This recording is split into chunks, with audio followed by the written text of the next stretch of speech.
30대가 되고도 386세대와 달리 정치, 경제, 문화 쪽의 리더가 전혀 배출이 안 됐거든요. 이 70년대생들이. 아니 그렇게 잘났다고 떠들어댔던 그 세대가 지금 다 어디로 있냐 해서 제가 그거를 조선일보에 기고를 했죠. 그 많던 신세대 다 어디로 갔나? 질문을 던진 겁니다. 이제 사회적으로. 아무도 답을 못하죠. 그에 대해서. 아무도 답을 못합니다. 90년대에 그렇게 떠들었던 사람들. 언론이고 뭐 사회 정치란 친구 다 떠들었는데 그 사람들 다 어디 갔냐? 그 세대들. 아무도 얘기 못하고 한 좀 있으니까 2006년 말이 되니까 이제 그에 대한 답을 하지 않고 88만원 세대라는 게 또 툭 튀어나옵니다. 2006년도에. 그 세대로는 우석훈 박사라고 이제 신자파의 대표적인 브레인이 만든 세대론인데 그거 조중동도 그대로 채용을 해서 썼습니다. 88만원 세대. 그거죠. 앞으로 신자유주의 경제치대 때문에 20대부터 이제 지금 10대까지 포함하는 젊은 세대는 평균적으로 88만원의 월급만 받는 비정규직으로 전락할 거다. 이 이야기지 않습니까? 그래서 아주 비참하고 낙후된 세대로 지금 묘사가 됐습니다. 제가 또 질문했죠. 그래서 20대 전에 20대보다 약간 먼저 태어난 30대 아니 이 사람들에 대해서는 그렇게 X세대라 그러고 뭐 완전 사회에서 창의적이고 개성적인 세대라고 그렇게 쉽게 세우더니 이 사람들 30대 되니까 지금 아무것도 뭐 없어요. 어디 가서 다 사라졌는데 또 갑자기 또 20대는 이제 아주 비참하고 그냥 뭐 노예처럼 사는 세대 이게 이제 말이 되는 얘기하는 거야. 그래서 그 문제제기를 해서 우석훈 박사하고 토론도 했었죠. 네, 토론도 할 때도 제가 계속해서 그 문제 지금 30대하고 20대하고 도대체 정치 사회적인 존재 구조가 뭐가 그렇게 크게 다르기에 30대 세대론과 20대 세대론이 이렇게 크게 극과 극을 달릴 수 있는 건가 그랬죠. 하여튼 그 상태에서 또 논쟁하고 어쩌고 가다가 2008년도 이제 이명박 정권 딱 들어오니까 이번엔 보수 진영에서 또 세대론을 만드는데 똑같은 20대를 놓고 동아일보에서 P세대론을 제기를 했습니다. 20대하고 30대를 포괄했어요. 20대, 30대. 그러니까 저하고 여러분들을 포괄해가지고 P세대. 그 뭐 얘기했냐면은 90년대하고 똑같이 얘기했습니다. 창의적이고 개성적이고 뭐 집단보다는 개인을 좋아하고 그러면 그냥 신세대라 얘기하면 되는 거예요. 왜 또 P세대만 똑같은 걸 가지고. 그래서 또 욕을 많이 먹었어요. 동아일보가. 그러니까 조선일보에서 또 이제 시작을 하는데 G20이라고 이명박 정권 때 가장 많이 공부한 거 있지 않습니까? 그거 실제로 아무것도 아니거든요. G20 개최고, 아니, G20이라는 게 그냥 20개국 정도의 좀 국가, 이제 세계적으로 중요한 나라끼리 모여서 회의하는 건데, 이미 대한민국은 경제 규모로 세계 10강이기 때문에 G20 들어가는 거는 그건 아무것도 아니고요. 군사력 거의 세계 5강 정도 들어가요. 그 정도로 이미 대한민국은 강대국이거든요. 근데 G20에 들어가서 어차피 돌아가면서 회의 개최하는데 그 회의 개최하는 거를 따냈다고 사실 막 전형적인 그 행정 홍보예요. 아무것도 아닌 거 가지고 홍보를 했는데 조선일보에서 정부하고 무슨 어떤 얘기를 했는지 G20을 기념해서 G세대론을 터뜨리는데 G20이라는 그 세계 정상들이 오는 것을 본 20대들은 뭔가 다를 거다. 그게 말도 안 되는 얘기죠. 말도 안 되는 얘기죠. 그거 있잖아, 끝났지 않습니까? 지금 아무도 기억 못합니다. G20 뭐 했는지. 오히려 오바마가 그때 미국 무대 와가지고 우리 함께 갑시다. 그 얘기한 것 말고는 아무도 기억이 안 나요. 그거 말고는. 하여튼 그래서 G20을 나중에 만들어서 20대들은 88 서울올림픽을 전후로 태어나서 뭐 물질적 풍요를 받고 부모의 사랑을 받아서 역시 또 똑같이 진취적이고 도전적이고 어쩌고저쩌고 새로 나왔습니다. 근데 마찬가지예요. 동아일보 P세대론이나 조선일보 G세대론이나 논리적으로는 다 이상한데 결론적으로는 다 90년대 초반에 신세대론하고 똑같아요. 다 똑같습니다. 여기서 안 벗어나요. 그러니까 크게 하면 두 줄기밖에 없는 겁니다. 신세대론이냐 88만원 세대론이냐 나머지는 다 신세대론의 아주란 말이에요. 뒤에 나온 것들은. 그러면 그 당시 90년대 신세대론은 다시 돌아갈 수밖에 없습니다. 다시 얘기를 꺼내야 돼요. 지금 세대론 얘기하려면. 자, 그때 당시에 중요한 사건들이 있었어요. 92년도에. 이거 한국 근대사에서 굉장히 중요한 사건인데, 첫 번째, 하이텔 천리안 나무리가 대중화됐습니다. 지금 인터넷이죠. 그러면 90년대 초반부터 80년대 후반에는 인터넷이 없었기 때문에 다 자기 집에서 책, 신문 이외에 방송책, 신문 이외에 다른 정보를 취할 수 있는 수단이었었죠. 근데 인터넷 이전에 PC통신, 여기서 PC통신 해본 사람 있어요? 뭐 유치원 때나 아마 초등학교 때일 텐데 그렇겠죠. 그 PC통신이라는 게 나오면서 책, 신문, 방송 이외에 다른 채널로 정보를 취할 수 있는 최초의 미디어가 나온 거죠. 그게 어느 정도로 이제 파급력을 미쳤냐면은 일단 가장 큰 변화는 언론사에서 거짓 기사를 쓰다가 이제 잡히기 시작하는 겁니다. 지금은요, 언론사에서 거짓 기사 쓰면 바로 댓글로 야 이 새끼야 이게 기사냐 나오잖아요. 바로 이제 익숙해져 있는데 PC통신 이전만 하더라도 언론사에서 거짓 조작 기사를 써도 국민들이 검증할 수 있는 수단이 하나도 없어요. 그냥 보고 믿을 수밖에 없는 겁니다. 그거를. 특히 그래서 언론사들이 굉장히 많이 장난치는 게 외신을 가지고 번역할 때 슬쩍 장난치기 시작하면은 일반 국민들이 외신을 어떻게 해서 봅니까? 그냥 그대로 믿는 거죠. 그런데 이제 PC통신 넘어와서 PC통신만 하더라도 국내에서 안 됐는데 인터넷 시대에 바뀌면서 가장 언론사들이 이제 못해먹게 된 게 외신 가지고 장난을 못 쳐요. 외신 장난치는 순간에 해당 사이트로 들어 영국이든 뭐 프랑스든 뭐 미국이든 들어가가지고 바로바로 확인되니까 그래서 이른바 지식 권력층의 기득권이 벽이 무너지게 된 거죠. 그게 사실 PC통신 때부터 시작돼서 지금은 뭐 완전히 무너졌죠. 완전히. 뭐 아고라 네티즌이나 뭐 일베나 뭐 기자들이나 교수나 거의 수준의 차이가 없어져 버려서 이렇게 된 거 아닙니까? 그게 시작이 92년도다. 그래서 92년도, 2003년, 4년도에 PC통신 혁명이라는 담론들이 어마어마하게 퍼졌고 사실 그 담론이 실제로 인터넷으로 다 실현이 됐습니다. 그때 얘기했던 것들. 근데 물론 상당히 부정적으로 실현된 게 많아가지고 지금 문제가 되지만 그때 그 정도의 혁명이 있었고요. 그 두 번째는 90년대 초반에 동구권 공산주의 국가들이 다 무너져갖고 소련이 해체됐고 동서독이 통일되고 대한민국에서는 문민정부가 들어섰습니다. 그러면서 민주화 운동 시대가 종지부를 찍게 된 거죠. 이건 정치적으로는 엄청난 사건이죠. 80년대까지만 하더라도 이른바 세계사적으로 미소 냉전 체제에서 경쟁을 했었는데 한 축이 완전히 허물어지고 대한민국에서는 민주화 운동을 이끌었던 김영삼 씨가 대통령이 되면서 그냥 이제 민주화 시대가 돼버린 겁니다. 공산주의하고 대립하는, 우리는 뭐 북한이 있었지만 어쨌든 세계사적으로 봤을 때 그 문민정부의 탄생이 어떤 결과를 초래했냐? 지금 뭐 얘기되는 김문수 씨, 무슨 이재호 씨 다 그때 전향했습니다.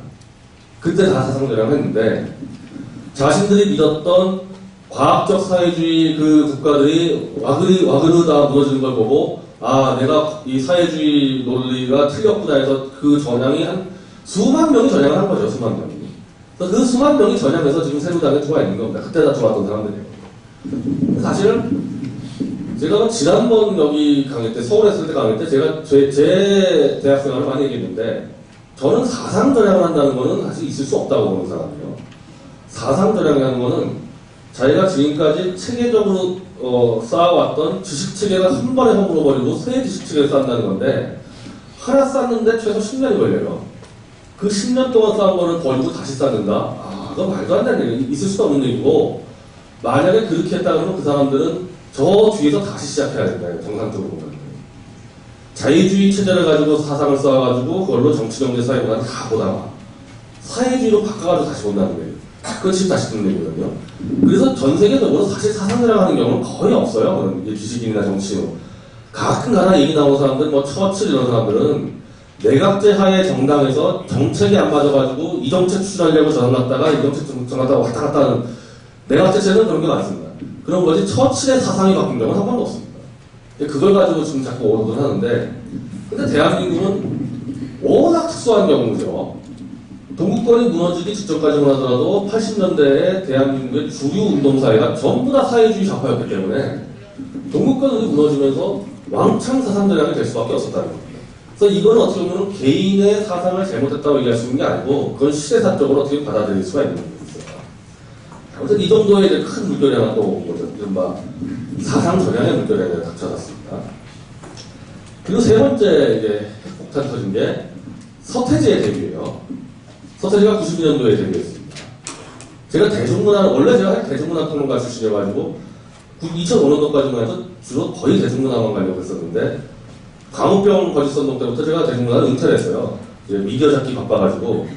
근데 그 전까지도 제가 강의를 주로 했던 주제가 바로 대중문화사에 대해서 강의하다 보면은 서태지 중심으로 서태지 이전과 이후를 나눠가지고 설명하거든요. 그럴 수밖에 없어요. 한국 대중문화를 얘기할 때 서태지 이전과 서태지 이후를 나눌 수밖에 없습니다. 그 이후로 완전히 바뀌었습니다. 그럼 뭐가 바뀌었냐? 서태지 이전에 대한민국 가요계에 80년대의 가요계는 미국이 최전성기를 달릴 때입니다.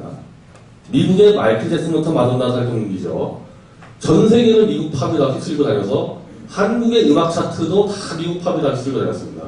제 중학교 때도 다 팝을 그러니까 한 반에서 팝을 듣고 있으면은 뭔가 이 문화 귀족 이렇게 되는 거예요. 지금은 뭐 미국 팝 듣고 다닌다 그러면은 뭐 그러려니 하죠. 그 당시에 미국의 권력이라는 게 단순한 경제 군사력이 아니라 이른바 소프트 파워라 그래서 미국의 대중문화 권력이 전 세계를 다시 장악을 했기 때문에 미국 제품을 쓴다는 점은 사실은 미국 제품의 성능을 가지고 쓰는 게 아니고 미국의 문화 권력을 갖는다는 개념이란 말입니다. 그래서 그다음 80년대만 하더라도 이미 일본하고 독일이 제품에서 미국을 앞섰는데 그래도 미국이 끝까지 제조업에서 버텼던 거는 미국의 대중문화 권력인데 지금 생각해보세요. 누군가 고등학생이 나 미제 쓴다? 왕따당하죠. 왕따당할 겁니다. 그 당시만 해도 미제 쓴다는 건 권력이었단 말이죠. 그래서 그게 80년대 386세대 운동권들이 수기를 쓸 때 많이 나온 얘기인데 낮에는 화염병 들고 미국 미제어 물러나라 하고 밤에는 미국 팝과 미국 영화를 본다.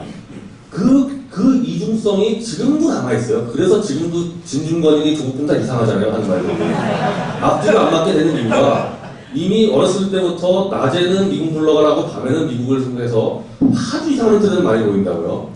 그래서 그게 바로 단적으로 드러났던 사건이 디오 사건이죠. 디오 사건.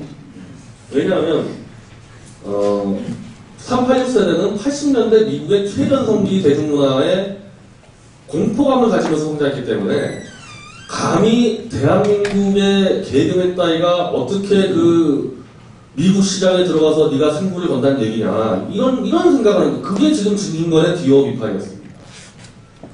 그 진중권에서 디오 비판하는 노래를 보면은 미국 영화 시장에 대해서 완전 찬양과 숭배의 그 표현들이 많이 나오는데 그 뭐 합리적인 자본 시스템 그리고 축적된 영화의 미학 그래서 어떻게 대한민국 따위가 미국에 도전하냐 이 수준이에요. 한번 읽어보세요. 여기 아마 아까 어떤 분들 들고 다니는데 억지하기는 인물평에 제가 진중권 평 썼을 때 그대로 적어놨습니다. 진중권처럼 저렇게 미국을 숭배하는 사람 처음 봤다. 자, 그거 돌려놨어요. 진중권 잘못이 아니고 80년대에 그런 식으로 대중문화가 미국에 너무 절대적으로 의존했기 때문에 그럴 수밖에 없다는 거죠.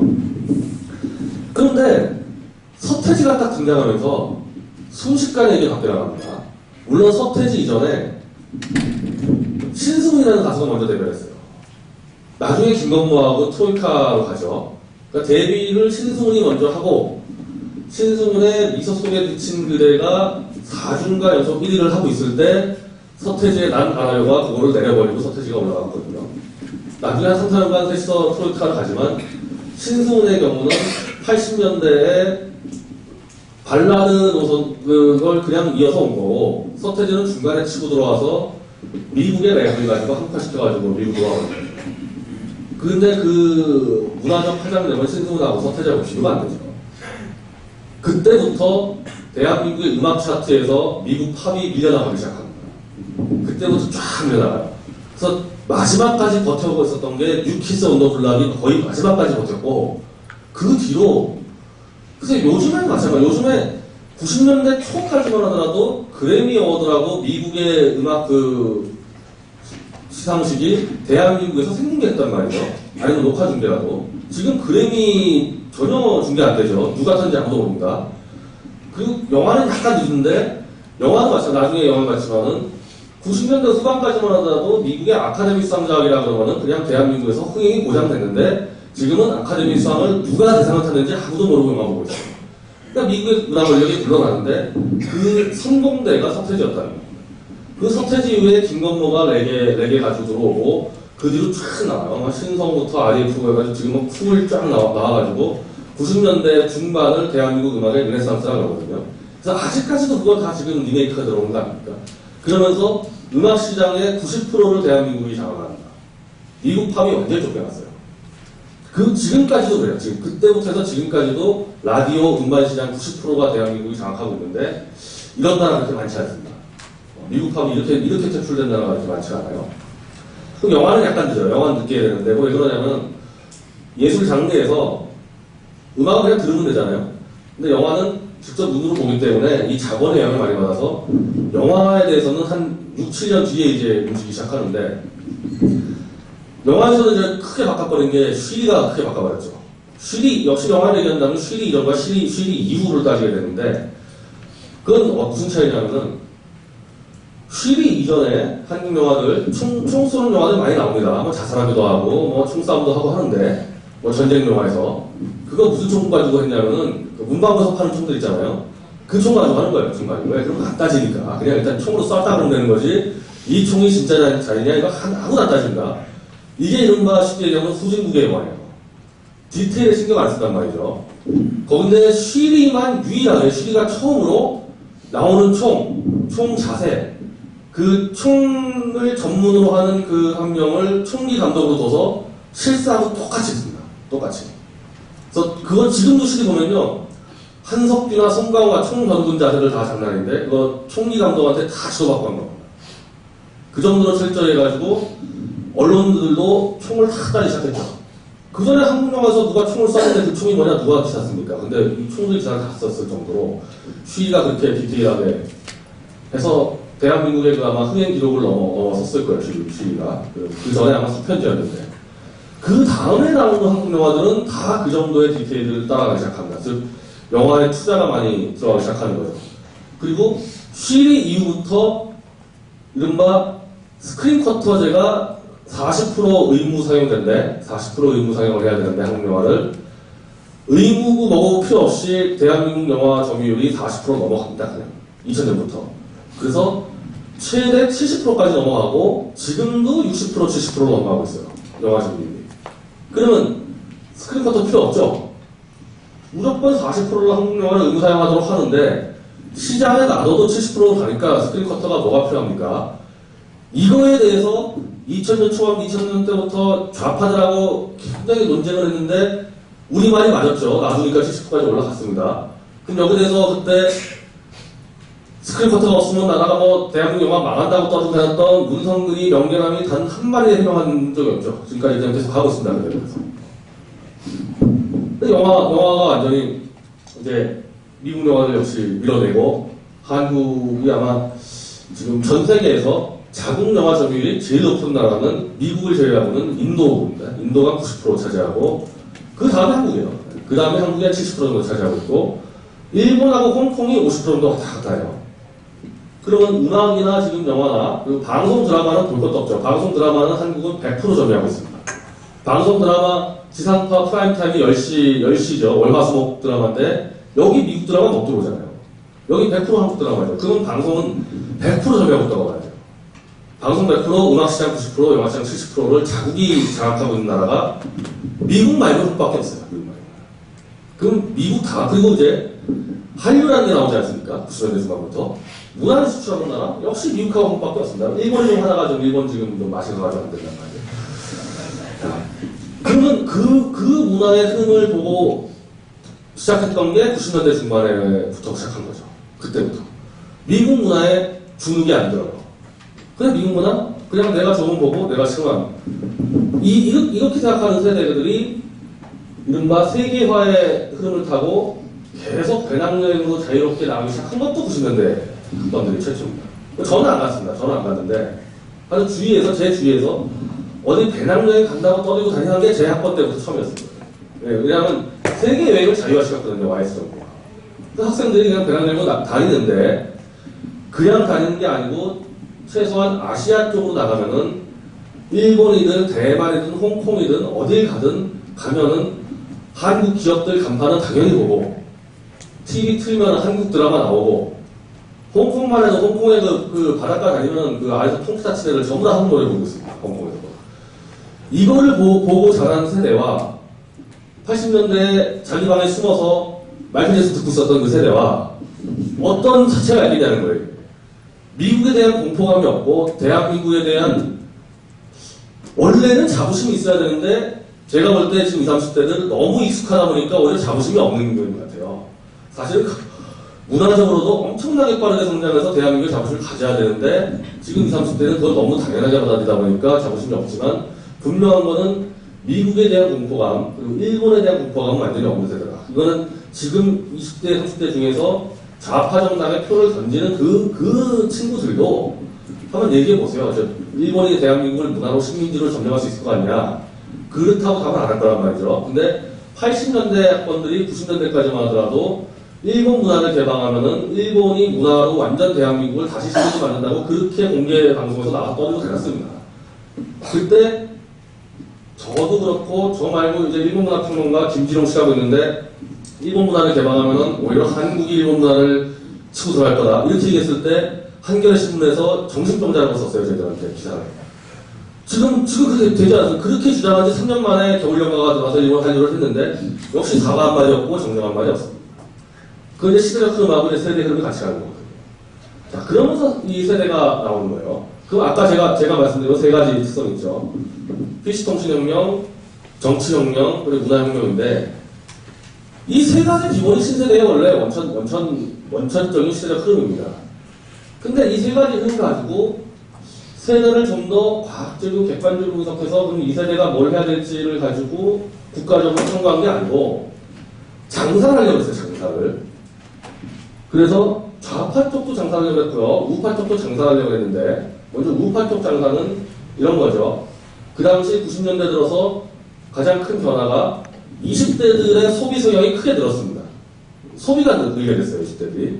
근데 그럴 수도 밖에 없는 80년대 상저 효과를 해가지고 경제가 크게 성장해가지고 자본이 축적된 상태니까 그걸 가지고 애들한테 돈을 줘서 애들이 돈을 주고 쓰기 시작하는 거예요. 그러니까 당연히 기업들 입장에서는 20대들의 주머니를 털어야겠다 이 전략을 해서 동서기획하고 제일기획이 만들어낸 게 X세대라는 존재에서 쉽게 얘기하면 돈 쓰는 당신들은 자유롭다 이런 식으로 하는 거예요. 그래서 계속 돈을 쓰게 하는 거예요. 쓰게 하는 거. 그래서 X세대라는 얘기는 자꾸 돈 쓰는 세대인데 그 X세대의 대표적으로 이제 만들어낸 캐릭터가 이병헌이에요. 이병헌이 그걸 떴습니다.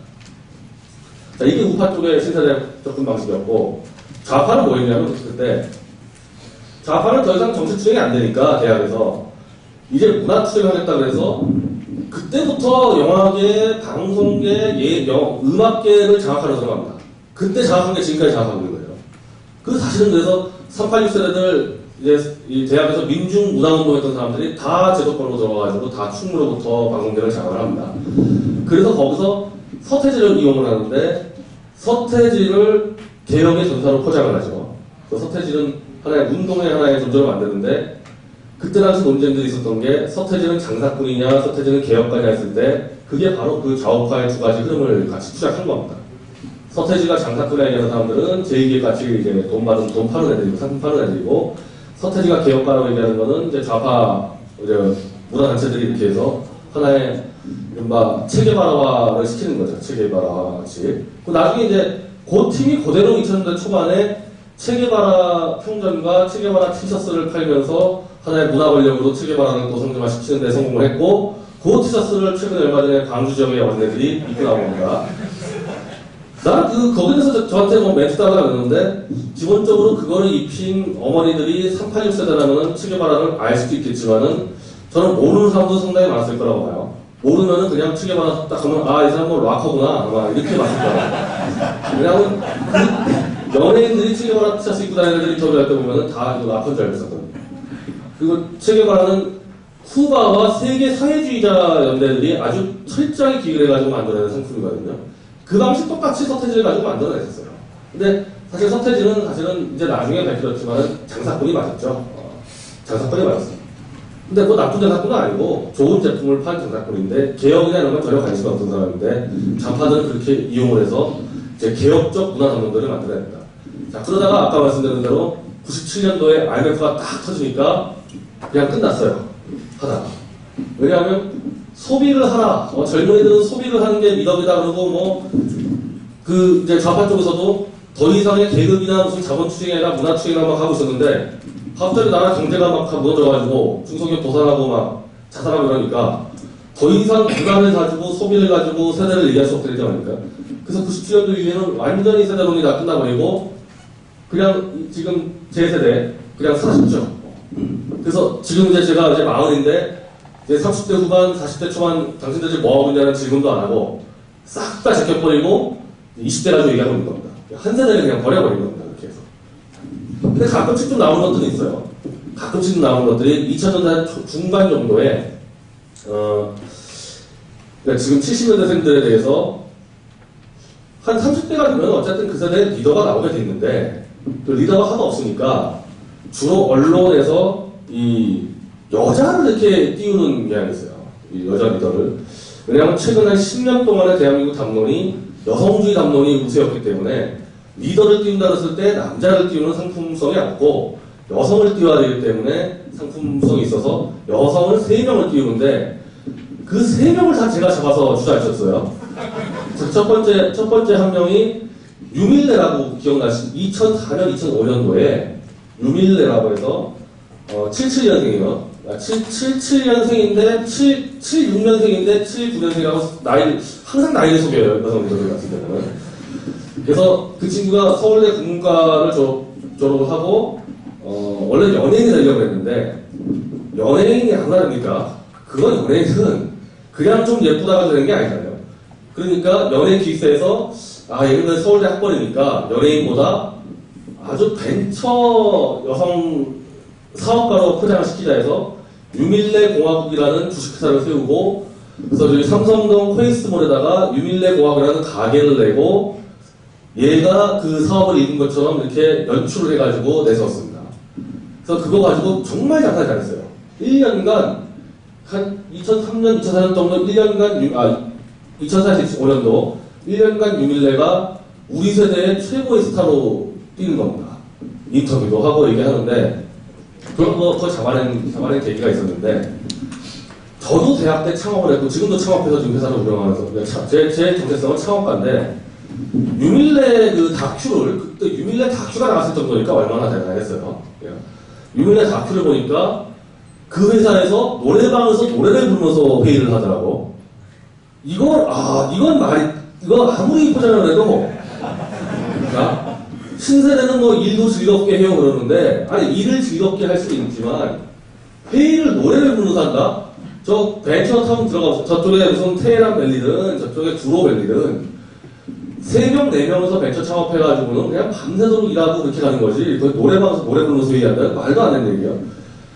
저거 분명히 사기다 해가지고 그때부터 취재를 들어가서 사기를 잡아내는데 나중에 뭐가 잡혔냐면은 유밀레가 KBS에 미국에서 3천억 투자를 받았다고 질렀어요. 3천억 투자 받아서 질러서 근데 제가 97년도에 취재할 때 IMF 때 대한민국에 3천억 정도의 그러니까 미국으로 따지면은 3억 불이죠. 3억 불 정도가 한국에 달러로 들어오면은 한국 환율이 흔들릴 정도라고요. 그 정도 액수를 유밀레가 3천억을 줄였다? 그래서 결국 그거 다 쳐들어가서 거짓말 밝혀내고 KBS가 정정 사과 보도하고 이러면서 유밀레가 그냥 주저앉은 거죠. 근데 그 코드로 1년간 유밀레가 이제 대한민국의 청년 리더가 됐는데 막 신문에 칼럼도 쓰고요. 칼럼은 또 완전 다 섹스 얘기예요, 그냥. 하면서 그냥 성 얘기예요, 성 얘기 그냥. 그리고 근무 시간에도 자기는 춤추러 간다고 춤추러 가고 그러니까 그 유밀레를 만들어낸 하나의 문화 담론의 목적은 신세대 30대들은 뭔가 기성세대와 달라가지고 얘들은 일하는 것보다 노는 걸 좋아하고 뭔가 해서 기성세대에 굉장히 공포감을 주는 방식으로 갔단 말이죠. 자, 벤처사 소모하는 거에 있어서는 지금 제가 하는 거나 이병철 정중 회장 하는 거나 똑같습니다. 그냥 밤새 열심히 하는 거 말고는 없어요, 다른 방법이. 근데 그걸 마치 요즘 애들은 놀면서 일하는 것처럼 자꾸 포장해놔가지고 그 방식이죠. 그래서 유밀레가 추락을 하니까 또 한 명이 튀어나오는데 지금 그 윤송이라고 지금 그거죠. NC소프트 원래 전 주인 김택진 전 사장의 부인이죠. 윤송이라는 사람은 카이스트를 나와서 미국 MIT 공대에서 박사학위를 받고 20대 중반에 돌아왔는데 천재 소녀라 그래서 그 사람을 주인공으로 카이스트라는 드라마가 만들어졌다는 설이 있어요. 그러면서 박사학위 받고 오자마자 온갖 곳에 강연을 하러 다니고 얘기를 하는데 역시 딱 강연하는 수준 보니까 제가 강연 이제 기사를 보니까 아 이거 아니다 싶더라고요. 왜냐하면 그 사업에 대해서 얘기하는데 사업은 MIT 공대에 박사학위 받는다고 되는 게 아니거든요. 그거 시장에서 그 바닥을 기면서 하는 건데 이상한 얘기를 하더라고요. 근데 SK에서 윤송이를 스카우트 해가지고 70억을 주고 프로젝트 팀을 70명짜리 프로젝트 팀을 돌렸는데 그대로 망했습니다. 1년 만에. 윤송이가 뭘 만들었냐면은 1mm라 그래서 이 휴대폰에서 마스코트가 나와서 대화할 수 있는 걸 만들었는데 자 이게 시장을 모르는 그 박사들의 한계인데 대한민국은 그 당시 트위터 썼지만은 블로그 뭐 댓글 온갖 곳에서 이상한 인간들과 대화를 하고 욕설하고 나올 수 있는 그런 문화에서 왜 마스코트하고 대화를 하고 있습니까? 채팅만 들어가도 별 희한한 정신분야자면 다 얘기할 수 있는데 왜 이건 무슨 약간 정신적 부진화가 아니고는 마스코트하고 대화할 이유가 없어요. 자, 일본은 왜냐하면 네트워크가 폐쇄적이니까 일본은 그래서 이상한 야마구치도 만들고 다마구치인가도 하고 이상한 거 하는데 대한민국은 그냥 인터넷 들어가가지고 스트레스 받으면 다 풀고 나올 수 있기 때문에 아무것도 시장을 모르고 만든 거예요. 그래서 그냥 돈 다 날려먹었습니다. 그럼 SK는 그때 어떻게 했냐면은 역시 하나의 또 자기들 상징을 만들어가지고 하려고 해서 윤송이 관련 역시 취재 기사를 보면은 계속 이런 것만 나와요. 퇴근하고 첼로를 배우러 다니고 역시 점심 먹고 무슨 발레를 하러 다니고 그거 대기업이나 벤처기업에서의 프로젝트 팀장이라는 거는 일단 퇴근이 없어요. 퇴근 그냥 야전칠 때 놓고 들이눕고 있는 겁니다. 왜냐하면 자기 하는 것도 바쁜데 70명의 팀원을 관리하려고 하면 팀원 중에 하나 또 막 술 먹고 덤비는 놈 있지 뭐 온갖 이상한 놈 있을 거 아니에요? 그걸 관리하기 위해서 자기 삶을 버려야지 70명 정도 팀을 돌아갑니다. 벤처는 대기업을 무슨 첼로를 키우러 다닙니까? 첼로를 그 목적은 또 똑같은 겁니다. 뭔가 이 세대는 다르다. 윗세대하고 제가 그래가지고 해가지고 결국 윤송이 사업 다 말아먹고 NC소프트로 그 김택진 대표와 결혼한 다음에 NC소프트에 떠나서 지금은 이제 뭐 아무것도 안 하고 있어요. 그 윤송이가 어쨌든 청년 리더로 한 또 1년 정도 활동을 했는데 제가 윤송이를 그렇게 비판하진 않았어요. 그렇게 뭐 유밀레나 것처럼 뭐 떠들고 다니지 않았으니까. 근데 자발적으로 그냥 끝나버린 거죠. 그 또 한 명이 또 나타났는데 내시생이 튀어나왔습니다.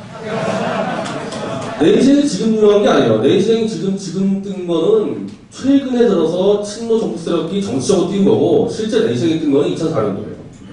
윤송이나 유밀레가 몰락하면서 내시생이라는 친구가 나와서 예술은 원래 즐거운 거예요. 이렇게 해서 확 나오는데 팝 아티스트라고.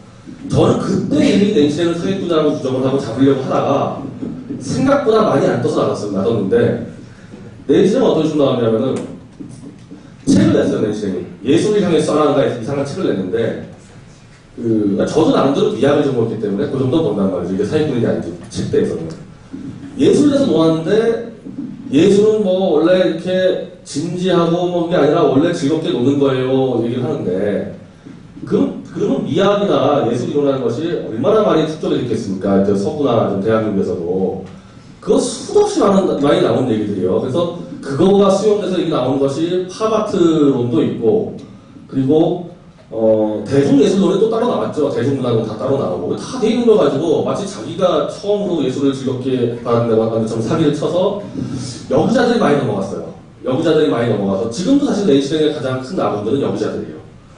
왜냐면 기자라는 존재들은 원래 이렇게 진취적이고 도전하는 직업이 아니거든요.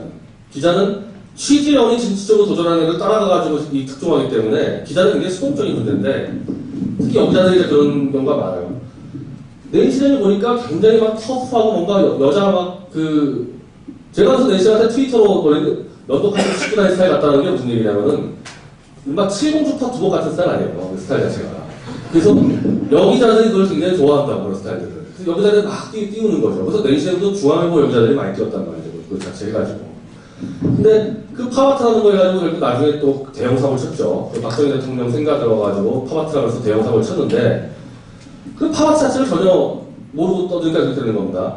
파바트는 원래 전제가 비정치적이어야 돼요.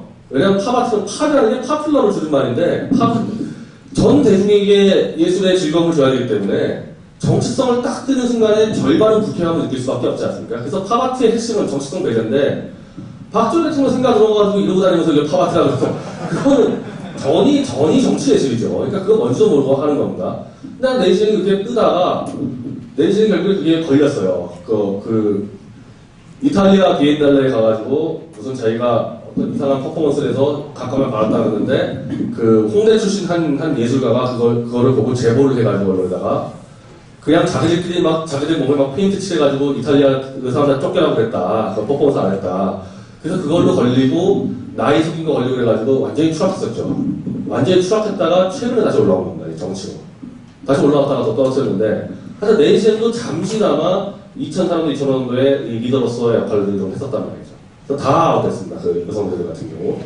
자, 그러면서 이 전체적으로 20, 30대 문화는 여성화가 돼 있었죠. 여성화가.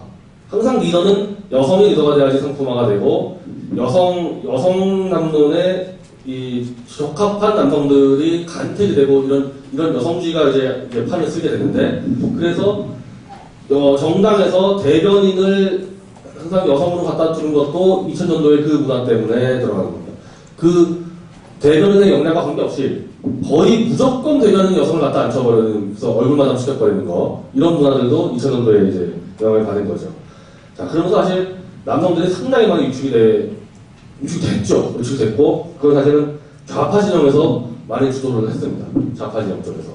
자, 제가 남성연대에, 이제 좀 이제 현대적으로 좀 넘어가는데, 남성연대에 제가 빈소를 한 4일 동안 제가 지켰는데, 성적의 대표 빈소를 한 4,000명에서 5,000명 정도의 한 20, 30대 친구들이 온 것 같아요. 성적의 대표는 정치권하고 어울리지도 않았고, 시민사회하고도 어울리지 않았기 때문에, 이 사람 돼서 올 수 있는 리더들이 거의 없었다고요. 이른바 사회 리더들이. 그래서 종편에서 같이 나왔던 친구들이 좀 왔고, 그리고 나머지는 거의 다 그냥 일반 20대, 30대들이 왕창 몰려들었습니다. 다 남자야, 다 남자. 가끔가다 여성들도 따라오는데, 저도 사실 저런 모습은 처음 봤고, 제가 많이 전화해가지고, 우리 우파 운동가들도 많이 와서 현장 보고 다 놀랐는데, 그 20, 30대 남자들이 와가지고, 자원봉사하고, 서빙다 하고, 이런 문화라는 걸 처음 보니까, 야간까지 지어주고, 막, 부산에서 친구들은 그냥 차 한 대 타고 달려서 와서, 그 조문하고 또 바로 차 타고 부산 내려가고, 이런 것들에서 왔다 갔다 했거든요. 제가 그걸 보면서, 이게, 뭔가 20, 30대 남성들이 뭔가 모르게 크게 억눌려 있는 거를 성리 대표가 이거는 팍 터뜨리고 갔구나. 제가 그 생각이 드는 거예요. 그 뭐가 많이 억눌렸을까? 근데 생각보다 그게 남성들이 이렇게 크게 일상생활에서 피해보는 건 별로 없는데 저는 그 담론의 문제 같아요, 담론에. 그러니까 미디어, 방송, 영화, 여기 나오는 담론들이 실제적으로 지금 대한민국 20, 30대가 남성들이 지향하는 그 상이 나오는 게 아니고 일부 여성 권력층이 원하는 그 남성상으로 계속 지금 가고 있단 말이죠. 이런 것들이. 그래서 거기에 대한 이제 반발감이 터져 나오는 것 같습니다. 제가 요거를 코드 두 가지 가지고 얘기하면은 몸짱이라는 코드, 남성에 있어서 몸짱이라는 코드, 쌈짱이라는 코드, 쌈짱.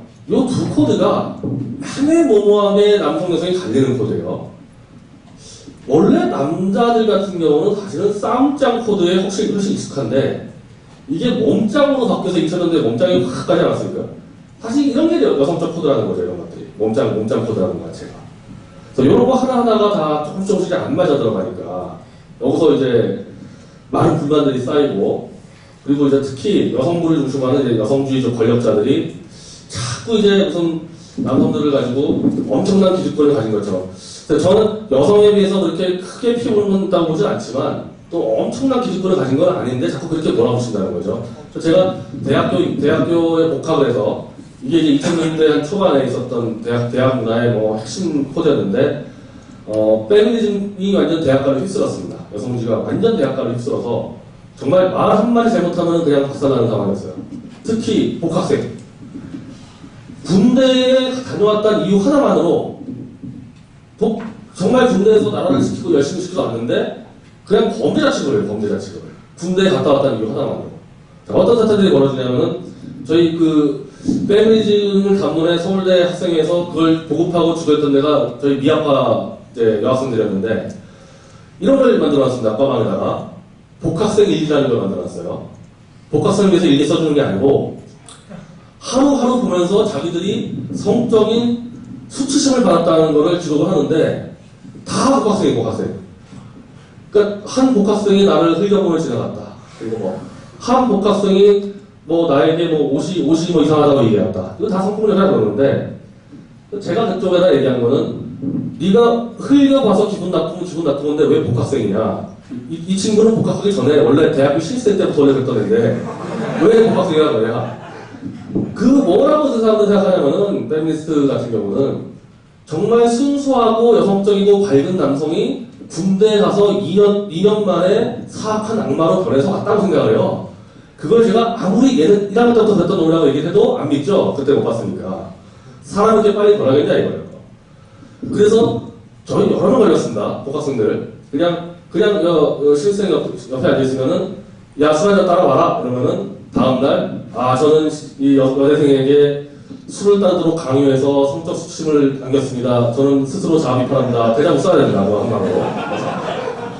다 썼어요. 그리고 농아에 가서 제가 나중에 이제 결국 그 여성지하고 대판 붙을 때 이런 거 가지고 다 공개했는데 농아에 가서 그 남학생 신입생 둘이서 샤워를 하고 있는데 여자 선배가 문을 잘못 열었어요. 여자 선배가 잘못 열어서 남자애들이 누나 문 닫으세요. 웃었어요. 누나 문 닫으세요. 이거 성폭력 걸렸습니다. 왜 걸렸냐면은 만약에 여자가 샤워할 때 문 열었으면은 절대 웃을 수 없는데 남자라서 웃었다. 이건 남성 권력을 여성에게 강요한 거다. 그래서 그걸 걸렸습니다. 그래서 사과문 썼어요. 웃었다고. 어마어마해. 제가 그래서 나중에 비대위원장한테 그랬는데 남자가 옷 벗고 여자가 벗었으면은 벗은 네가 피해자인데 왜 네가 가해자로 사과를 하냐.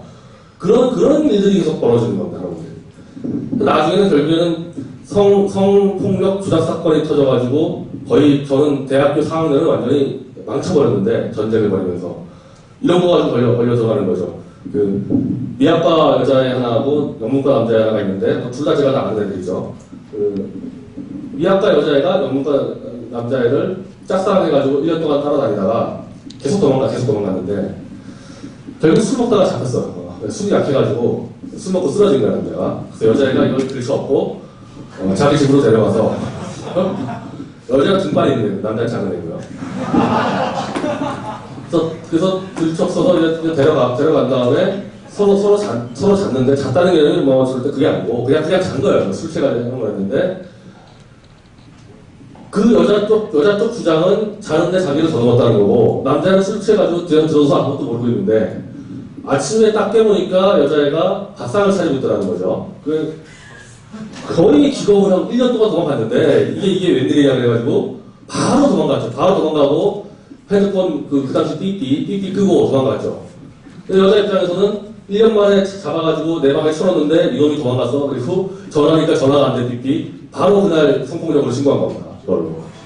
근데 그 둘이서의 방에서의 현장은 아무도 모르죠. 누가 더듬었는지 아무도 알 수가 없어요. 아무도 알 수가 없는데 정황은 너무 뻔해요. 그냥 둘 다 잘 아니까.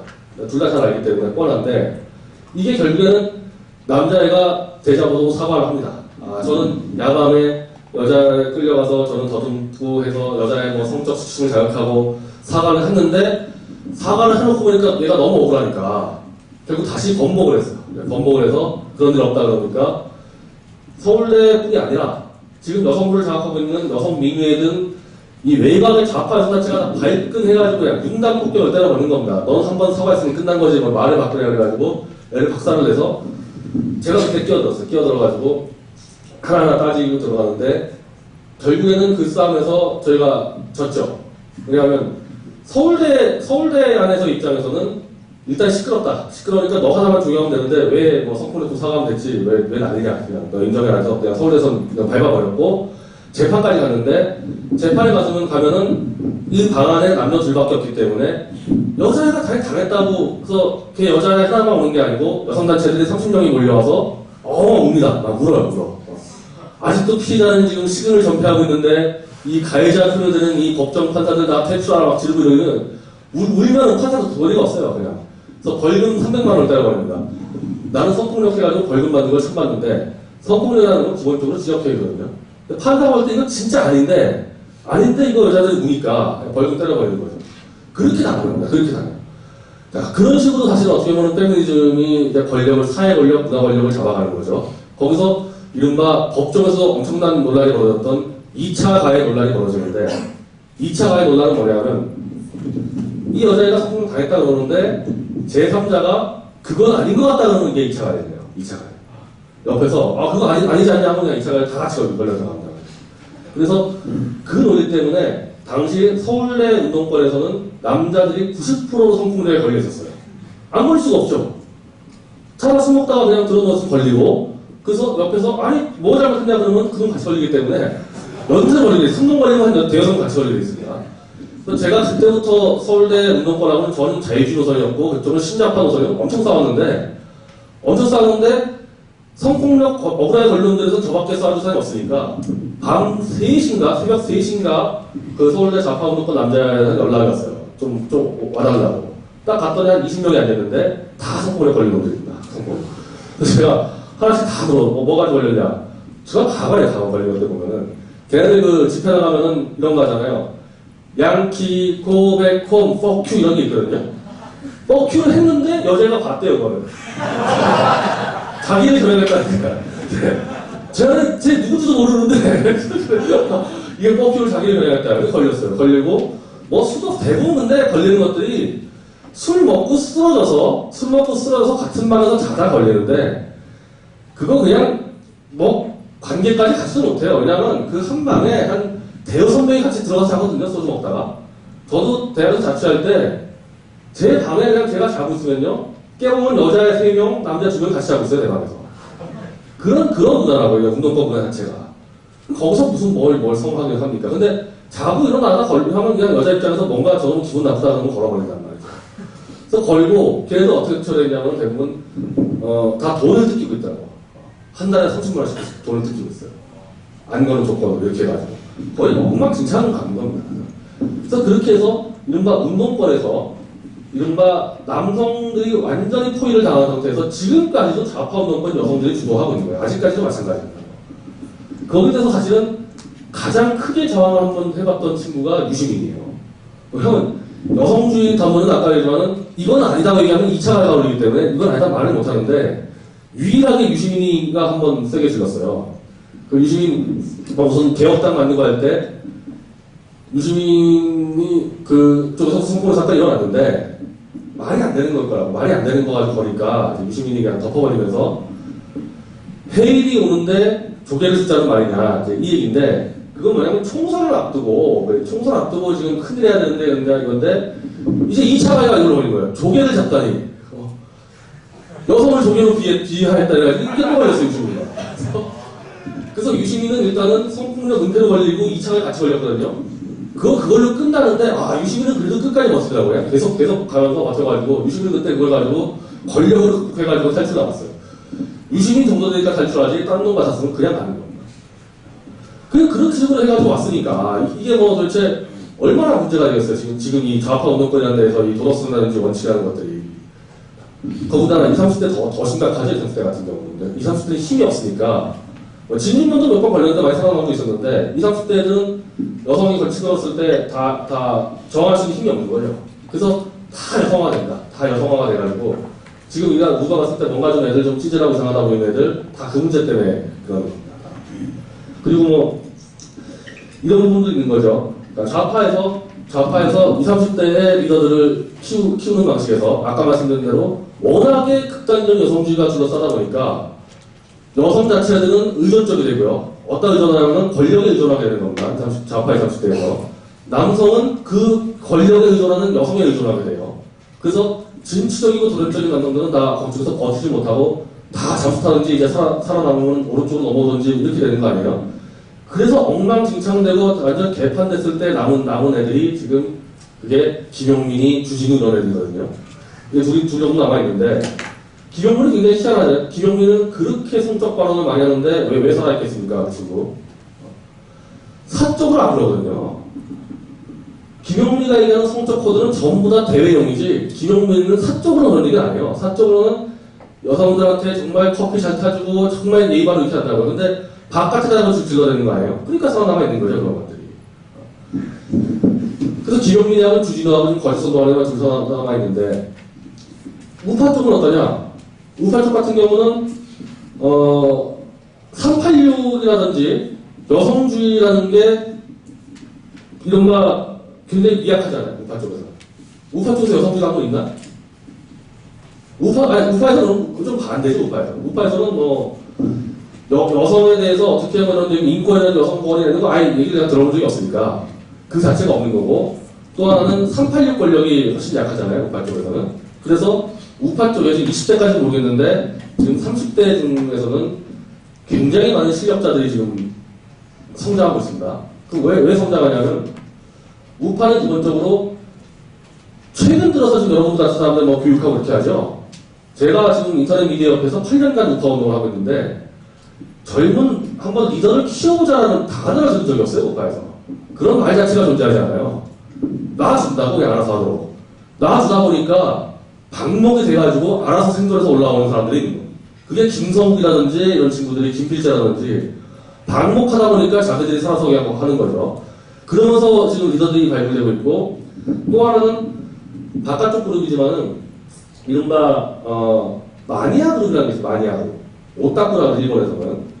이 그룹들이 광범위하게 존재하는데, 이 그룹은 왜 탄생했냐? 이 오타쿠 마니아 그룹은. 이게 아까 얘기한 제가 할 때 인터넷이라는 새로운 매체의 탄생과 같이 동시에 탄생한 건데, 우리가 자동차 마니아가 하든 뭐 오토바이 마니아를 하려면은 정보를 수집해야 되잖아요. 정보를. 그에 대해서. 마니아들은 누가 더 데이터베이스를 많이 쌓았냐 가지고 서로 서열을 매기기 때문에 정보를 많이 파악을 해야 되는데, 옛날같이 신문 방송밖에 없었을 때는 정보를 쌓을 방법이 없잖아요. 인터넷이라는 게 생기지 않으면은 마니아가 생길 수가 없었다고요. 그래서 386 세대라든지 산업화 세대는 마니아가 없어요. 존재할 수가 없는 겁니다. 90년대 이후에 그래도 고등학교나 대학을 다닌 사람들의 마니아가 가능한 거죠. 그래서 지금 마니아들이 어마어마하게 많이 생긴, 그게 나중에 전문 블로거나 뭐 카페나 이렇게 되는 거 아닙니까, 그게? 그러면 그 전문 마니아들은 좌파가 되냐, 우파가 되냐? 지금까지는 좌파 사역을 많이 띄고 있었어요. 왜냐하면 우파라는 것 자체가 워낙에 이 보수 쪽이 막 고루하고 그러다 보니까 정서적으로 안 맞아가지고 그 그룹들이 거의 자성형을 띄고 있다가 언제부터 조금씩 오른쪽으로 이동했냐면은 광우병, 거짓선동, 천하나 밑에 상당히 많이 이동을 해왔는데, 왜냐하면 마니아의 특성이라는 것은 팩트주의거든요. 이 팩트를 조작하는 거에서 참지 못한다고, 이 마니아들은. 근데 광우병이 터지면서 의사를 비롯한 의학적 마니아들이 이제 분노해가지고 이탈을 했고, 천안을 하면서 군사 이런 쪽 마니아들이 이탈을 하게 되는 거죠. 이 거짓말들을 보면서. 그래서 지금부터는 아주 급속도로 이쪽으로 넘어오는 사람들이, 팩트주의자들이. 머릿속에 이념이라든지 국가와 민족은 거의 없어요. 머릿속에. 거의 없는데, 자기 분야에서 팩트를 찾는 애들 같은 경우가 팩트주의의 기본에 의해서 자연스럽게 좌파에서 이탈하게 되는 겁니다. 그 엄청난, 이게 사실 거기서 결판이 날 거예요. 그래서. 그 그룹들이 지금 하나의 우파 운동할 때가 하나의 블루오션이죠. 그거 어느 세력을 잡을 수 있냐에 대해서. 근데 당연히 우파가 잡게 될 겁니다. 자, 저희 논문 표절을 잡고 있죠, 우리가. 논문 표절. 그거 누가 잡겠습니까? 제가 잡겠습니까? 그거를 잡는 20, 30대들이 있는데, 이른바 논문 마니아들이에요. 논문만 보는 거를 취미로 삼는 애들이 있다는 거죠. 그거 잡는 우리 센터장 그 친구가 7년생인가 그런데, 제가 대학 때부터 알았는데, 그 친구는 대학 때부터 취미가 논문 보는 거였어. 계속 논문만 보기 때문에, 딱 보면 잡혀요, 어떻게 하는지. 그런 친구들 10명을 지금 논문 표절을 잡고 있고. 그래서 제가 좌파들이 저한테 협박을 많이 합니다. 열받으면 자기들도 우파 잡겠다고. 잡아라. 난 너무 쓴 거 없으니까. 딴 놈 잡아야 돼. 근데 문제는 잡을 수가 없어요. 잡을 수가. 왜 못 잡냐? 논문을 표절을 잡으려면은 팩트주의 중에서도 거의 최상급의 팩트주의자가 논문 표절 잡을 수 있어요. 근데 좌파는 팩트를 밟아버리는 게 익숙해져 있어가지고 그걸 잡을 수가 없는 겁니다. 머리 구조가. 또 논문 표절 잡는 집단은 우리가 볼 때는 우파 진영에서는 우리만 보유한 스나이퍼 부대예요. 제가 스나이퍼 부대라고 보는데 저는 사실 좌파하고 제가 트위터 하나를 날리더라도 제가 뭐 취미로 트위터 하겠습니까? 항상 전시라는 생각에서 전쟁을 한다는 수행한다는 입장에서 트위터를 하는데 그럼 우리 같은 저나 황장수라든지 박성현 이런 사람들 뭐냐면은 우파 진영의 최전방 특수부대가 들어가는 거고 저쪽 특수부대가 진중권, 뭐 공지영, 조국의 특수부대거든요. 양쪽의 특수부대가 최전방에서 치고받아가 싸우는 겁니다. 그럼 이제 본진들이 있겠죠. 본진들이 이쪽에는 뭐 지금 하고 있는 애국단체 총련이라든지 있고 저쪽엔 참여연대가 있고 본진이 있을 거 아니에요. 그럼 최전방에 특수부대가 싸우는데 특수부대끼리 싸울 때 팽팽하게 한 5대5로 갔을 거예요. 아마 사망에서 이기면서 저희가 아까 알았었을 텐데 팽팽한 거를 누가 무너뜨렸냐? 우리 스나이퍼 부대들이 무너뜨린 겁니다. 저쪽에 앞선에서 튀어온 놈들 탁 쏴가지고 농편을 저격을 해가지고 다리 하나씩 잘라온단 말이죠. 지금 안 맞은 놈이 없잖아요. 앞에 있어서 조국, 진중권, 김미화, 손석희 다 한 대씩 맞았잖아요.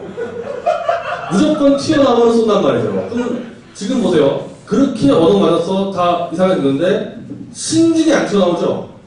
자, 국정원 그거 가지고 막 거짓 선동할 때 표창원이 딱 들고 나오다가 그대로 한 대 맞았죠. 표창원 맞은 다음에 다른 놈 하나도 안 나옵니다. 교수급들을. 왜 못 나오겠어요? 우리가 잡는 거 보면 뻔히 알거든요. 앞에 나오는 놈부터 먼저 잡았기 때문에 앞에 못 나서는 겁니다, 이제. 그리고 우리는 논문표를 검증할 때 제가 인터뷰할 때 그랬는데 잡는 기준 시끄러운 놈 1순위.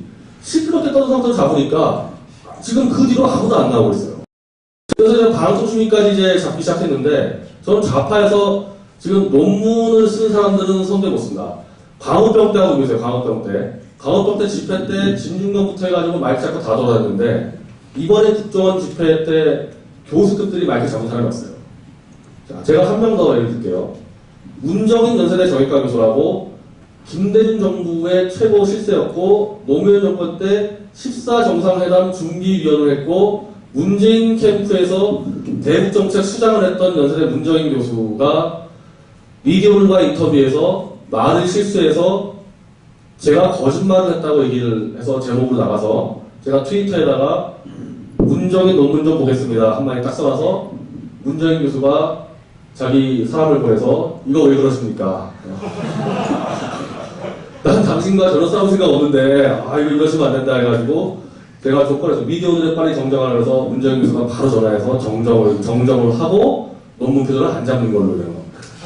이게 그 정도로 위협적이라는 거죠, 이 논문 자체가. 근데 그거는 우리가 잘난 게 아니라 아까 얘기했듯이 어마어마한 팩트주의 마니아 그룹이 점점 우파로 오면서 우파 쪽에 세력이 강해지는 겁니다. 좌파를 절대 할 수 없는 것들.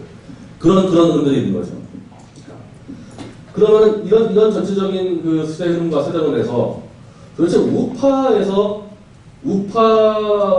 끌고 갈 수 있는 젊은 세대 리더 그룹들은 어떤 존재들일까? 이건 상당히 많이 제가 고민했던 부분이에요. 이 부분도 아까 그 세대론과 마찬가지로. 근데 그 고민에 대해서 정말 이건 더 이상 두면 안 되겠다고 제가 결단을 내렸던 게 지난 총선 전에 새누리당에서 비대위원으로 이준석을 임명하고 뭐 선수조는 좀 지역구에서 선거를 뛰니까 그렇다 치고 하여튼 비대위원회 이준석을 임명하는 걸 보고 제가 더 이상 나가면 안 되겠다고 판단. 이거 빨리 우파의 청년 리더분들을 육성해가지고 빨리빨리 역할을 주고 해야지 그냥 놔두면 이꼴 나는구나. 제가 그 판단한 건데 이준석이라는 사람은 그 개인에 대한 후보를 떠나가지고 제가 8년간 우파 시민운동을 했는데 저는 이준석이 누군지 하나도 모르고요. 누군지 몰랐고 새누리당 당 안에서 청년위원회가 있고 대학생위원회가 있는데 역시 아무도 몰라요. 이준석이 누군지. 근데 몇몇 유승민이라는 사람과 몇몇이 우파와 새누리당의 20대 청년 리더는 이준석이니까 찍어서 너희들이 받들어 모셔. 이런 짓을 한 거거든요. 이런 짓을. 그래서 새누리당 대학생위원회들이 저한테 찾아와서 이거 좀 도와달라고 그랬을 때 저는 사실은 굉장히 납득이 안 되는 부분이 좌파 쪽의 문화를 잘 알기 때문에 아니 그러면은 니네가 들이받아라. 저 이준석을 갖다가 꽂은 세력들과 전쟁을 선포하고 왜 당신들 마음대로 20대 리더를 결정하냐. 이렇게 갖다 받고 싸워야 되는데 싸우면 또 못해요. 무서워서. 즉 우파 쪽에서는 20, 30대가 전체 위의 권력에 많이 주눅이 들어있구나라는 생각을 하는 겁니다. 그럼 반대로 민주당이나 통합진보당이나 저쪽 좌파 세력에서의 청년 리더들은 어떻게 구성이 되느냐? 구성 자체가 엉망진창해가지고 애들이 허접해서 그렇죠. 리더로 올라가는 과정은 굉장히 투명하고 합리적이에요. 자, 김재현 통진당에. 김재현은 외국어대 러시아어과라는 최고의 성골 학벌이죠. 전국에서는 외대가 최고 학벌이에요. 서울대가 아닙니다. 거기에 러시아어과가 최강입니다. 거기. 일단은 대학 자체가 완전 성골이고 그 성골의 힘을 바탕으로 김재현은 외대에서 총학생회장을 하고요. 여자 총학생회장을. 그리고 한대련의 최초의 여성 아마 후보가 됐을 거예요. 한대련이라는 데가 원래 이 종북 성향이 워낙 강해서 북한식 남성 공권주의를 따르거든요. 그래서 여성이 회장을 도전을 못하는데 김재현이 최초로 도전을 했고 김재현이 그걸로 집행위원장을 하죠. 한대련에. 그 한대련의 임기가 끝난 다음에 민노당에 넘어와서 부대변인을 하고 역시 민노당이 이 청년 리더를 키울 때 제일 많이 집어넣는 데가 강남입니다. 강남에 들어가서 사회 기득권 세력과 한번 싸워서 걷다 집어넣는 순간에 얘는 이제 왕족이 된 거거든요. 그러면 김재현이 이 코스를 다 밟았습니다. 이 코스를 다 밟아가서 2012년 총선 때 청년 비례대표에 나가서 출마하지 않습니까? 그때 우파들은 그 해적력 김지훈을 가지고 다 걱정했어요. 일단 아는 게 김지훈밖에 없으니까. 그때 통진당에서 김재현을 비롯한 20명이 출마했는데 우파에서 그때 김재현을 알겠으니까 누구를 알겠어요? 김지윤만 하니까 아 김지윤이 되는구나 이 해적력 큰일 났다 막아야 된다 난리 났다고. 근데 저는 김재현은 2009년도부터 눈여겨봤어요. 왜냐하면 민중의 소리에서 김재현이 인터뷰를 하는데 그 자기 남편이 최 무슨 남편이 있는데 9살 연상에 김일성 차량을 돌리다가 구속이 됐고 자본주의 연구소라는 김일성 경제를 찬양하는 그 연구소를 운영하는 사람이 남편이더라고. 그래서 김재현이 지금하고 얼굴이 완전히 다르게 머리를 길게 늘어뜨린 새색시처럼 나와서 내 남편 찾아주세요 이러는데 아 쇼가 이게 보통 쇼가 아닌 거예요. 누가 봐도 그냥 일반인이 보면은 새색시가 남편 잃어버려서 남편 찾는 이 모습으로 연출하는데 지금 얼굴이 완전히 달라요. 내가 그래서 나중에 김재현 성형수술하냐 어쩌냐고 얘기한 부분이 있었는데 민주주의에 가서 검색하면 나올 거예요. 완전히 청청하게 머리 길어가지고 이렇게 나온단 말이죠. 아 그래서 이거 좀 위험하다 본 게 이정희 남편도 11살 뒤입니다. 남편이 심재환이라고. 그리고 이정희 남편도 종북의 핵심 브레인이죠. 6.25 남친설 부정부터 해서 김현이 가짜로 다 여기서 만들어낸 거 아닙니까? 이정희 남편이. 그 구도가 너무 똑같은 거예요. 느낌이 자체가 김재현을 했는데 얘 여자인데 예쁘게 하고 나오고 남편은 9살 연상의 김일성 전문가. 요거 이정희 심재환 커플하고 비슷한 커플이 돼가지고 제가 눈여겨봤었거든요. 그게 이제 총선 때 딱 나오니까 근데 제가 못 알아본 거는 얼굴이 너무 틀려져가지고 못 알아봤어요. 처음에는 머리를 짧게 자르고 하여튼 표백수술 좀 한 것 같다는 느낌이 들었거든요. 표백수술. 이 얘기했다가 뭐 명예훼손 어쩌고저쩌고 하는데 근데 충분히 가능하죠. 그러고도 남을 집단들 아닙니까? 성형수술 데려가가지고 뭐 하고 하여튼 그래서 선거 붙었을 때 우파들은 다 김지훈이 되는 걸 예상했는데 게임도 안 되는 수준으로 그냥 김재현이 그냥 과반을 훌쩍 넘겨버리는 수준으로 그냥 이겨버리지 않았습니까? 김지훈은 국제사회주의자 계열이라고 해가지고 민노당 통진당 내에서는 비주류 중에 비주류이기 때문에 시합도 안 돼요. 김재현 아까 얘기했지만 통진당, 민노당, 종북의 귀족 왕족으로 활동했는데 그래서 무수리와 여왕의 싸움이었다고 사실은. 그래서 일방적으로 김재현이 이겨서 올라오죠. 올라오면서 김재현이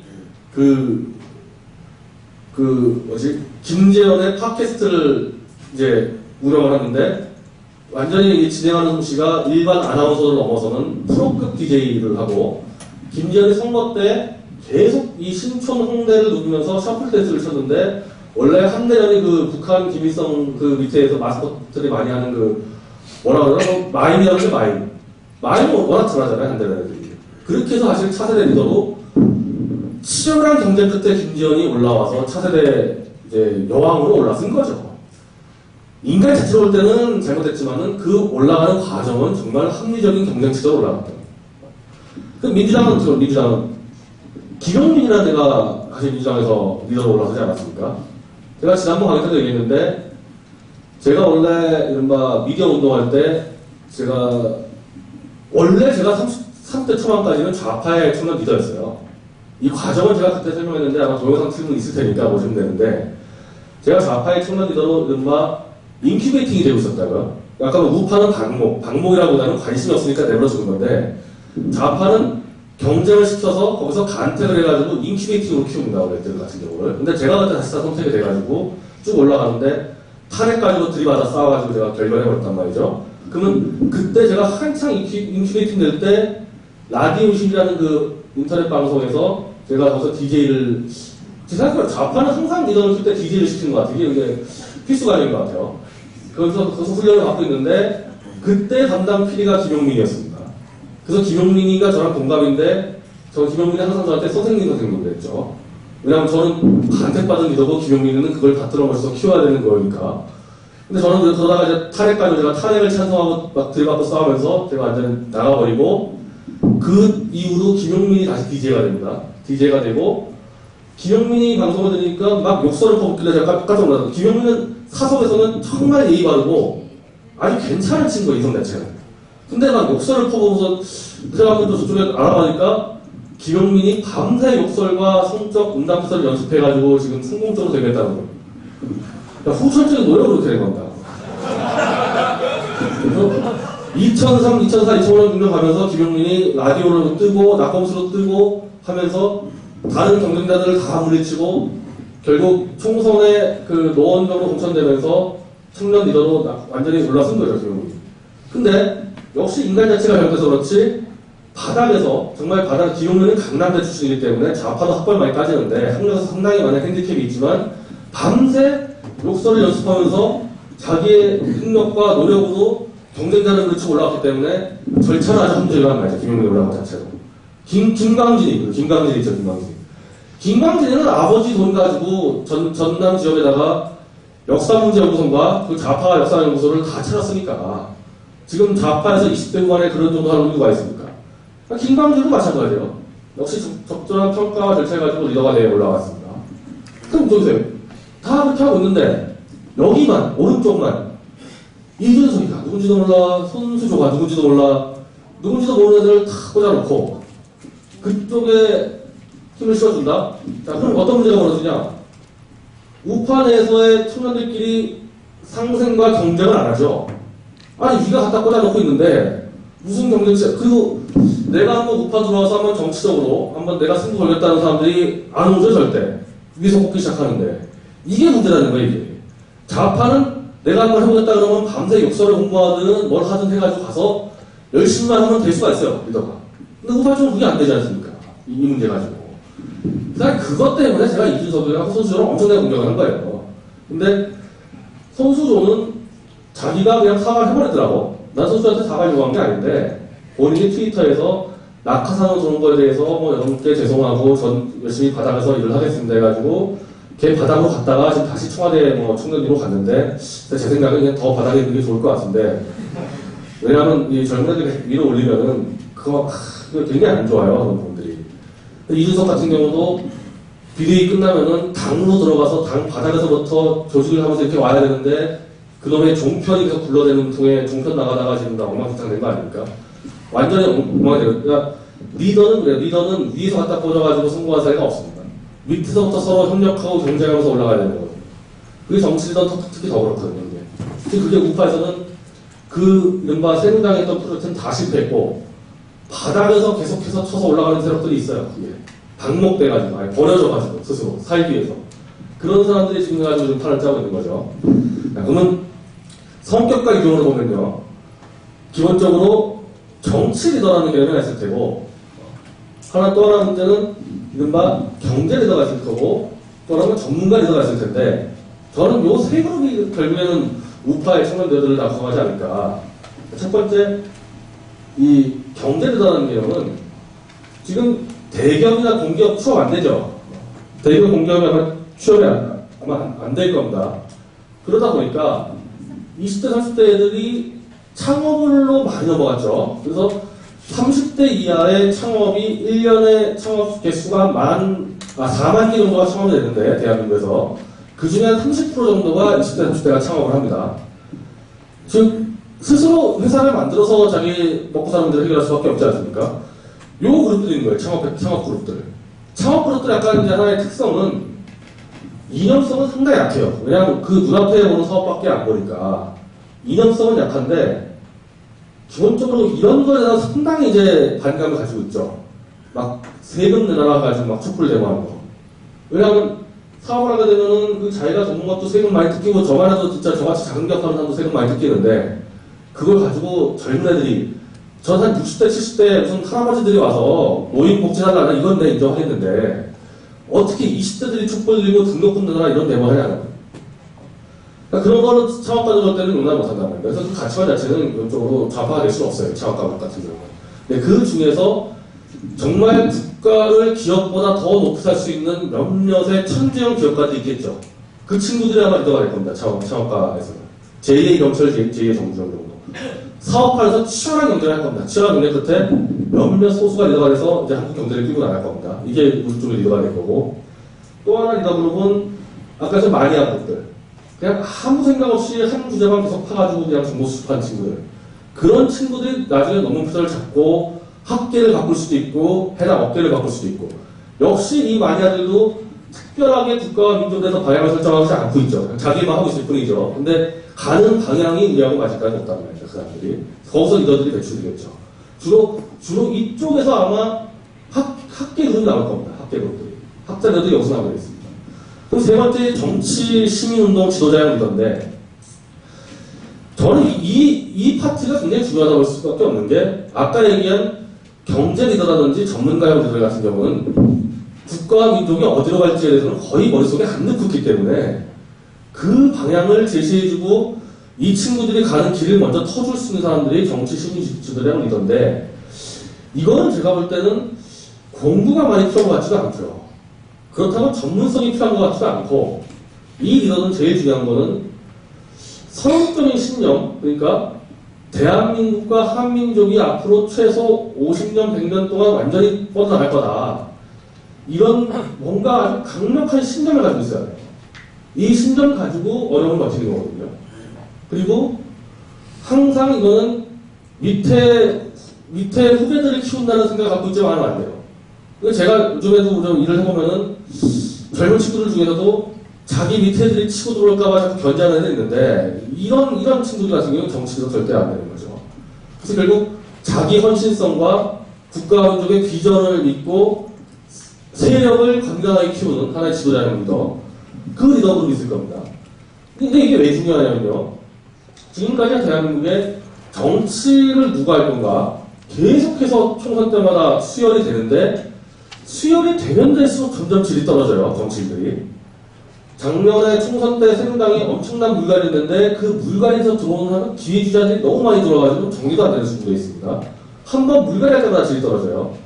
그럼 근본적으로 도대체 누가 정치를 할 거냐에 대해서 우리가 좀 알고 있어야 되는데 도대체 누가 정치할 겁니까? 아까 얘기했던 그 기업형 리더들 제가 총선 때 저한테도 많이 추천을 좀 해달라고 했을 때 자 30대다 40대도 마찬가지고요. 40대 중에서 30대 40대 중에서 좀 똑똑한 친구 있으면 소개시켜달라 그랬을 때 30대나 40대에서 똑똑한 친구면 계속 그 일 해야죠. 그 일, 자기 일을 잘하고 있으니까 똑똑하다는 평가를 들었으면은 아직까지 30대 40대는 자기 일 가지고 승부가 안 나는 나이지 않습니까? 그 일 계속 해야 되는 거예요. 그래서 50대 60대까지 그러니까 여기서는 못 들어온다는 말입니다. 여기서는 이 마니아 그룹이나 이쪽은 쉽게 못 들어와요. 들어온다면은 여기서 실패했던 애들이 들어오겠죠. 실패했던 애들이. 그래서 사실 지금도 마찬가지인데 지금의 여의도판에 왔다 갔다 하는 30대들 제가 볼 때는 거의 유저들 많아요. 그러니까 민간에서 거의 퇴출된 사람도 들어가지고 여기서 한탕 치는 사람도 많은데 이거는 방법이 없단 말이죠. 그러면 그런 식으로 민간에서 여기서 들어오는 게 아니고 미국이나 이 유럽처럼 처음부터 심지어는 초등학교 때부터 정당을 다니는 거예요. 마치 우리가 교회 가듯이 특히 유럽은 더 그런 게 많은데 정당에 가서 정당에서 계속 배우는 거죠. 사회의 헌신성과 지금 시간이 끝났나요? 지금 네, 여기서 이거 마무리할게요. 정당에 가서 거기서부터 민주주의도 배우고 국가민족도 배우고 계속해서 국내에서 헌신하는 거 배우고 익숙해져 있는 그런 운동가들 태어날 때부터 그냥 운동가로 사는 그런 사람들이 정치하는 게 많아. 그래서 지금 사실 유럽이나 미국 정치를 그렇게 하거든요. 그런 사람들이 한 7, 80%가 채우고 나머지 20% 가지고 전문가들을 채우는 거거든요. 근데 지금 20, 30대에서 제일 부족한 게 여기입니다. 정치 의식과 바른 시민 의식 가지고 운동 지도자가 될 수 있는 그룹들이 워낙 세가 약해가지고 이거는 386이 제일 많죠. 386이. 386이 제일 많고 우리 세대가 제일 적어요. 제일. 그나마 20대도 있는 것 같아요. 30대가 아마 제일 적을 것 같고 여기를 사실 지금 시민사회가 책임을 져야 돼요. 그래서 결국 그쪽 리더가 마니아 리더 경제리더들을 끌고 아마 대한민국을 세계 선진국으로 끌고 가지 않을까 한 10년, 20년 뒤에 저는 그래서 그렇게 비전을 보고 있습니다. 조금 시간 냈으면 좋겠는데 어쨌든 뭐 강의 여기서 마치고 질의응답으로 넘어가겠습니다.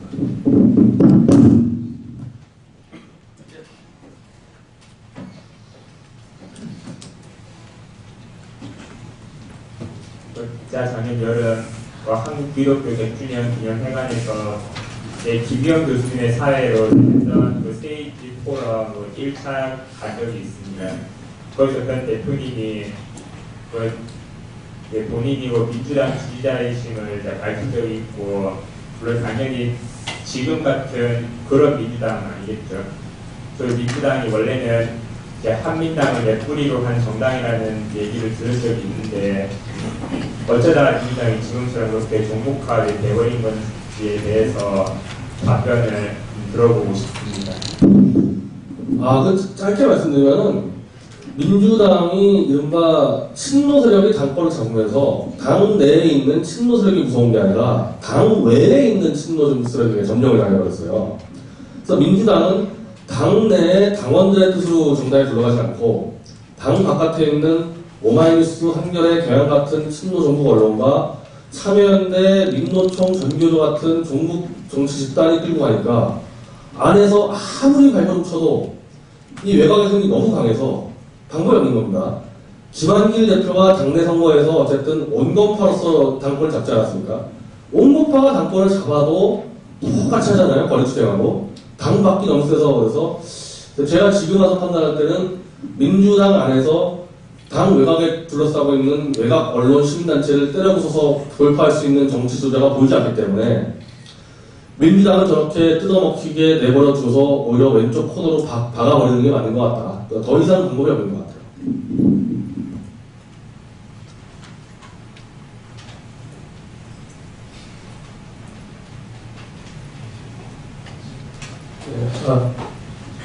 제가 이제 최근에 일베가 언론이 최초에 이제 민주당이 언급을 시작하기 시작해서 이제 전 언론에서 주목을 하고 있는데 그 부분에 대해서 생각을 해보다가 지금 일베나 아니면 DC 쪽에서 그러니까 온라인 커뮤니티에서 우파적인 모습을 보이는 20, 30대들이 사실은 반감에 의해서 지금 사회를 주도하고 있는 386 세대의 그러니까 소위 얘기하는 진보에 대해서 오히려 거꾸로 공격을 들어가는 거기 때문에 어떻게 보면은 기존 우파랑 다른 새로운 진보? 그러니까 기존의 권위나 아니면 기득권을 깨는 그런 형태의 우파인 것 같은데 무슨 알겠어요. 네. 참 알아듣기 쉽지 않았는데 전체적인 맥락을 제가 이해하겠습니다. 그 새롭게 취하는 20, 30대의 우파 성향의 이제 근본적인 동력이 뭐냐는 것 같은데 안쪽에서는 그거죠. 안쪽에서는 아까 말씀드린 대로 전문적인 마니아 세대가 뒤를 바치다 보니까 지금 사회를 좌지우지하는 386 세대들의 정말 전문성도 없고 자기 분야 하나를 개척하지 못하고 한 사람이 수십 군데를 뛰어다니면서 정치적으로 사회를 이끌어가는 그 무능함과 잘 알지 못하니까 계속 거짓 선동할 수밖에 없죠. 뭘 좀 알아야지 거짓말 안 할 텐데 거기에 대한 분노, 즉 합리성에 대해서 합리성을 무시하는 거기에 대한 분노가 굉장히 강할 거예요. 30대가.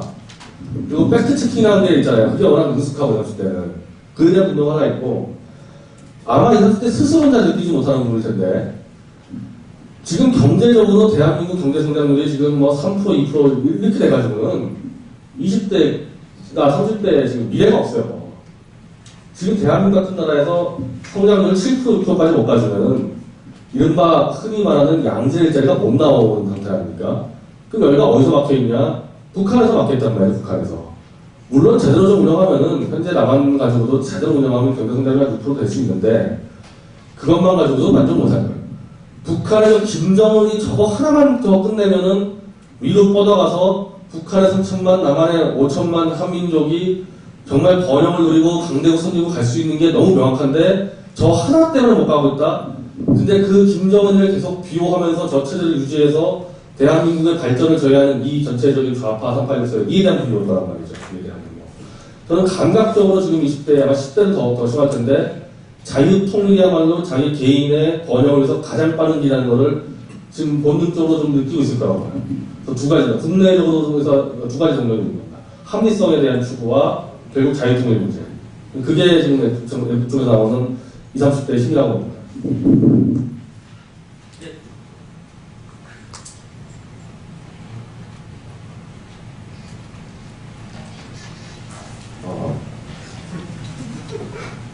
예, 제가 예전에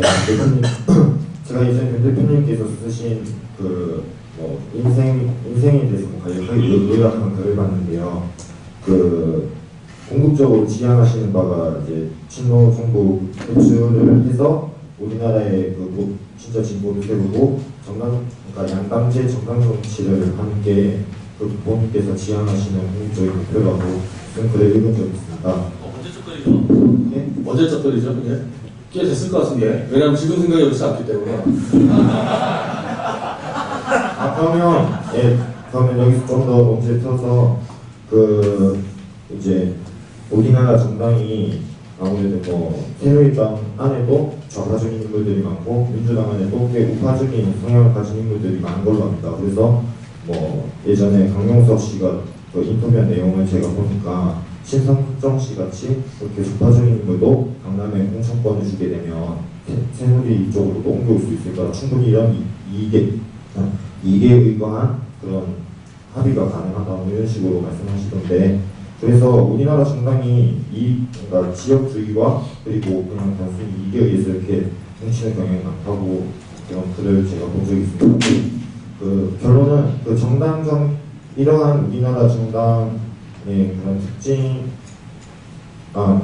특징이 불러일으키는 문제에 대한 대안책을 혹시 생각하고 계시는 게 있는지. 아니, 대안을 떠나서 저는 이제 민주당 이번에 하는 거 보고 이제 어렵다고 판단했어요. 민주당은 민노총 전교조 참여연대가 계속 저쪽 가쪽 코너로 끌고 갈 거기 때문에 중앙이 텅텅 비겠구나. 가만 놔둬도 글로 가게 돼 있습니다. 근데 그러면은 새누리당인데 새누리당하고 민주당은 원래 이 겉과 뭐라고 해야 하여튼 거의 동전의 안면 관계인데 민주당이 저쪽 코너로 가게 되면은 민주당이 기대가지고 버티고 있던 새누리당은 같이 넘어지게 돼 있어요. 즉 새누리당이 지금 엉망진창하는데도 버티고 있는 이유는 도저히 민주당 친노 정부세다 하는 꼴을 못 봐서 저들한테 국회 권력과 정권을 줄 수 없다는 것 때문에 지금까지 새누리당이 버텨왔거든요. 근데 민주당이 저 코너로 가기 시작하면은 그 기댄 게 무너져가지고 말을 할 가능성은 없거든요. 저는 그렇게 될 거라고 보고, 그러면은 새누리당에서 기반해서 하나의 자유통일을 원칙으로 하고 강대국 코리아 건설을 최고 기치로 내세우는 하나의 정당이 나오겠죠. 저는 그게 새누리당의 발전 형태로 갈 수 있다고 보고, 넘어지면서 그렇게 되면은 양당이 가지고 미국식으로 정권이 오고 가는 게 아니라 최소한 자유통일이 완수될 때까지 김정은이 내일 죽어도 완수될 때 한 20년 걸릴 겁니다. 왜냐하면 하나하나 이제 풀어나가야 되니까 그 20년간은 하나의 강력한 자유통일과 강대국 코리아를 건설하는 그 정당이 계속 끌고 가야 된다고 봐요. 미국식으로 정권이 왔다 갔다 했다가 통일 과정에서 엄청난 혼란이 있을 텐데 그 혼란이 감당해야 된다는 말이죠. 저는 그래서 국민들도 아마 그렇게 판단을 해서 하나의 가운데에 아주 강력한 정당으로 최소한 20, 30년 정도 그렇게 끌고 가는 게 맞다고 봅니다. 한 사람만 더 이제 하고 끝냅니다.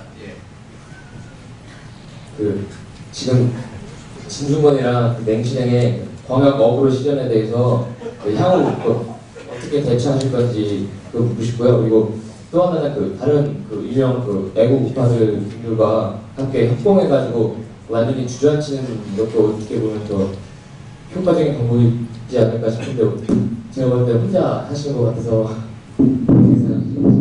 두 가지만 답변하면 무슨 결론이 되겠네요. 제가 좀 질문 답변을 길게 했었어야 되는데 얘기가 좀 많이 새나가서 그런데 내실행 같은 경우는 사실은 그냥 봐주려고 했어요.